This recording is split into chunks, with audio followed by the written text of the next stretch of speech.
Census ২০২৭ অর্থাৎ জনগণনার দ্বিতীয় পর্যায় ২০২৭ ব্যক্তি বিশেষ ৪০টি কোশ্চেন কিন্তু আপনার বাড়িতে এসে আধিকারিক সেটা কিন্তু করতে পারে। কি কি সেই কোশ্চেন, কিভাবে আপনাকে উত্তর দিতে হবে, কি কি আপনাদের জেনে রাখতে হবে, কোন কোন উত্তর আপনারা ভুল দিলে পরবর্তীতে প্রবলেম ক্রিয়েট হবে, সরকারি সুযোগ সুবিধা পেতে কিভাবে আপনারা উত্তরগুলো দিতে পারেন এবং কোন কোন কোশ্চেন আপনাদের করা হবে, টোটাল কিন্তু ৪০টা কোশ্চেনের কথা বলা হয়েছে। সমস্ত কিছুই কিন্তু আজকে আমরা এই ভিডিওর মাধ্যমে দেখে নেবো। তো চলুন বেশি দেরি না করে ভিডিওটা শুরু করা যাক। ভিডিওটা শুরু করার প্রথমেই আমি আপনাদের বলতে যাব, যারা ফেসবুক থেকে ভিডিওটা দেখছেন তারা অবশ্যই পেজটাকে ফলো করে নেবেন, আর যারা ইউটিউব থেকে দেখছেন তারা কিন্তু অবশ্যই চ্যানেলটাকে সাবস্ক্রাইব করে পাশের বেল আইকনটাকে এনাবেল করে নেবেন। আচ্ছা, কি বলছে যে ব্যক্তি বিষয়ক ৪০টি তথ্য, ভারতের জনগণনা ২০২৭-এর দ্বিতীয় পর্যায়ে পপুলেশন এনুমারেশন অর্থাৎ পিই প্রতিটি পরিবারের প্রতিটি ব্যক্তির সম্পর্কে নিম্নলিখিত ৪০টি তথ্য সংগ্রহ করা হবে। কি ব্যক্তির নাম এক নাম্বারেই যেটা বলেছে, আমি ১ ২ আর বলছি না, টোটাল পরপর ৪০টা কিন্তু কোশ্চেন আমি আপনাদের বলে দিচ্ছি। দ্বিতীয়ত বলেছে পরিবারের প্রধানের সঙ্গে সম্পর্ক, লিঙ্গ, জন্ম তারিখ ও বয়স, পূর্ণ বছর আপনাদের লিখতে হবে।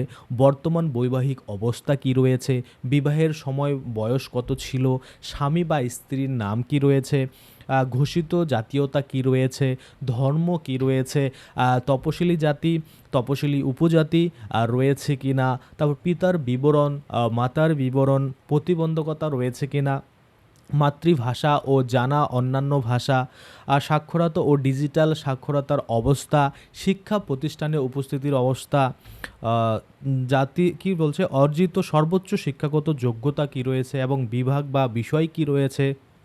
তারপরে যদি আমরা দেখি গত ১ বছরে কোনো সময় কাজ করেছেন কি না কোথাও সেটা বলা হচ্ছে, অর্থনৈতিক কার্যকলাপের শ্রেণী কি রয়েছে, পেশা কি রয়েছে, শিল্প, ব্যবসা ও পরিষেবার প্রভৃতি কি রয়েছে, কর্মশ্রেণী কি রয়েছে, অর্থনৈতিক কার্যকলাপ এগুলো কি রয়েছে।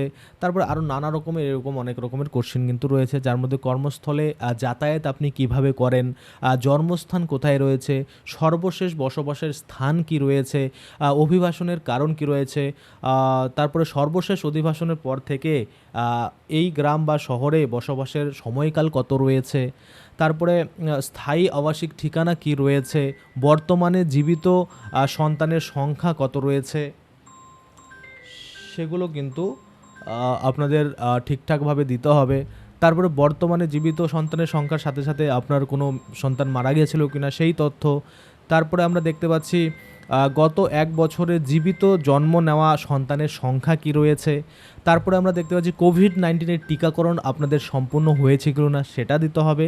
তারপরে মোট ব্যাংক অ্যাকাউন্টের সংখ্যা আপনাদের কতগুলো রয়েছে, মোবাইল নম্বর যদি থাকে অবশ্যই দিয়ে দিবেন, আধার নম্বর অবশ্যই দিতে হবে, এটাও বলেছে যদি থাকে তাহলেই দিতে হবে, ভোটার আইডি নম্বর এটাও যদি থাকে তাহলে দিতে হবে, পাসপোর্ট নম্বর জাতীয় ভারতীয় পাসপোর্ট যেটা রয়েছে সেটা, তারপর ড্রাইভিং লাইসেন্স আছে কিনা এগুলো কিন্তু চাওয়া হয়েছে।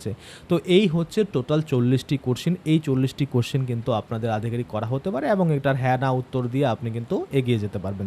সঠিক তথ্য দিন এবং সঠিক ভবিষ্যৎ আপনারা গড়তে পারবেন এবং জনগণনা ২০২৭ অংশগ্রহণ করলে পরবর্তীতে সরকারের সুযোগ সুবিধা দিতে কিন্তু সহজ হবে। তাই কখনোই কিন্তু ভুল তথ্য আপনারা কখনো দেবেন না, যেটা সত্যি সেটাই দেবেন, তাহলে পরবর্তীতে সরকারের অ্যানালিসিস করে কোথায় কাকে আবাস যোজনার ঘর দিতে হবে, কোথায় কত জব দিতে হবে, কোথায় কী করতে হবে এগুলো কিন্তু ঠিকঠাক করা যাবে। এবং অবশ্যই কিন্তু এই জনগণনার দ্বিতীয় পর্যায়ের যে ৪০টি কোশ্চেন এগুলোর প্রত্যেকটার আপনারা সঠিক উত্তর দেওয়ার চেষ্টা করবেন। আশা করি আপনারা বুঝতে পারছেন। এবার অনেকেই বলছে দাদা অনলাইনে কি আমাদের নিজে থেকে এন্ট্রি করে নিতে হবে? হ্যাঁ, যদি আপনারা পারেন তাহলে নিজে থেকে এন্ট্রি করবেন, যদি না পারেন তাহলে কোনো প্রবলেম নেই।